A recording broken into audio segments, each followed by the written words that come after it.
يعني في القصة المشهورة عن إسلامه. قرآن.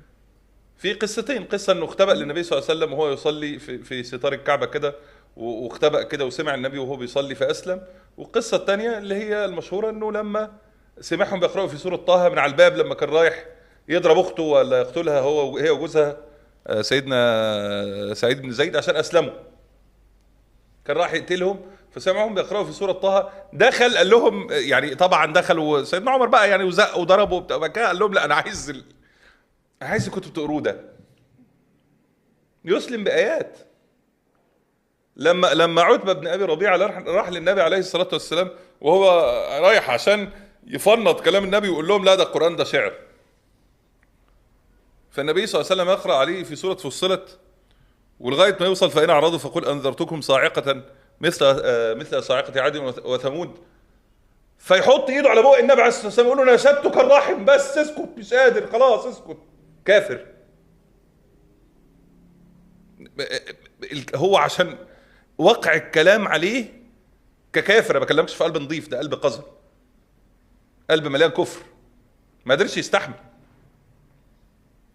يعني لما اظن مطعم، ربنا يجعلنا من اهل القرآن. اللهم امين يا رب، يا رب يجعلنا اللهم من امين يا أهل رب. القرآن. لما اظن مطعم بن عدي اللي اسلم، صح؟ كان مين اللي اسلم لما آه لا لا استنى، بلاش دي، مش فاكر دلوقتي يا سيدي. لما كان بيختبئ ابو سفيان بن حرب لم يكن يسلم، لم يكن اسلم بعد، وابو جهل كانوا يختبئوا عند بيت النبي صلى الله عليه وسلم عشان يسمعوا قراءته بالليل، صحيح، ويسمعوا يسمعوا القرآن. القران. والاثنين قفشوا بعض لما النور طلع، يعني لما النور طلع وهم صح. ماشيين فقفشوا، قال له ايه ده انت بتعمل ايه هنا؟ قال له انت اللي بتعمل ايه هنا؟ فيقول له انت لا، وتعاهد ان هم ما يعملوش كده تاني، وقفشوا بعض تاني تاني يوم يوم. وثالث يوم 3 ايام، لغايه ما قال له مش هنمشي الا بعهد ان احنا مش هنيجي نسمعه تاني.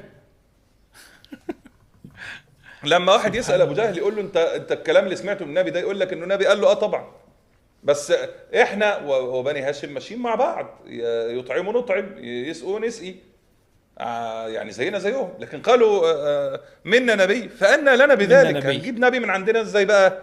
ده بس ده اللي خلاه ياكل، لكن هو لما سمع القرآن عارف ان النبي نبي. فانت بتتكلم فاكر الجن قالوا ايه؟ إنا نعم. سمعنا، والله العظيم القرآن ده جميل قوي، إنا سمعنا ايوه قرآنا الطفيل، نعم. عجب. كمل. عجبا. عجبا، ايه ده؟ ايه ده ازاي دي؟ ايه ده؟ عجبا يهدي الى الرشد.